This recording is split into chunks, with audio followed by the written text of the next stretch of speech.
So the kind folks over at Netflix sent me over an early screener for a film called Ballad of a Small Player that premiered at TIFF earlier this year and now is getting a release on Netflix. And when I first saw that it was directed by Edward Berger, who of course had huge success last year with the film Conclave, and then a few years prior to that also had All Quiet on the Western Front, I was pretty excited. He's been a director that's been incredibly acclaimed by critics and in the award season era, and audiences have really enjoyed his films as well. Then you also have a star-studded cast, most notably with people like Colin Farrell in the lead role. You also have Tilda Swinton here, Fala Chen, and so I was pretty intrigued. And so when I sat down to watch the film, immediately what glued me was the visual of the film. The film looks stunning. The cinematography is lush, crisp, the camera angles are so cool. I love the look, the feel of this film. The performances are great. The costume design, the set design, the musical score, the editing, all of that I thought was really, really solid. So on a filmmaking front, as a big cinephile, I loved all those elements. But as time was going on, I found myself feeling less and less connected to the story.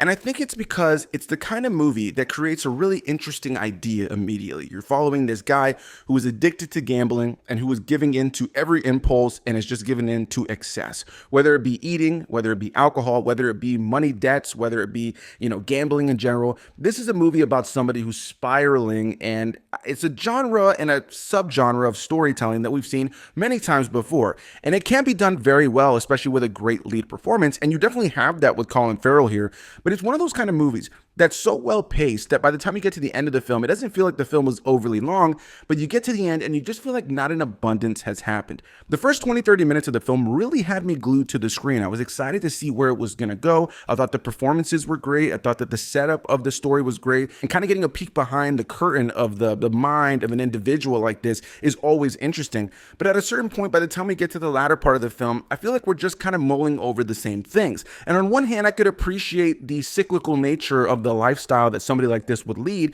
but it just doesn't feel like there's enough character that's really packed into the film. And it just feels like you're watching somebody who's just spiraling for most of the film that ultimately has a character arc. But by the time it happens, it just never really felt like him and the surrounding characters had enough to do outside of what we've already seen to really take the story to the next level. I'd honestly be surprised if this film gets the same amount of love that Conclave or All Quiet on the Western Front did for this director. But I do think it's a film that cinephiles will enjoy in terms of filmmaking, but I don't know that the story for this one is going to connect with people as deeply. But at the same time, I do think this is the kind of film that some will probably really enjoy and others will probably be not so into. So I'm curious to see where people will fall on this one.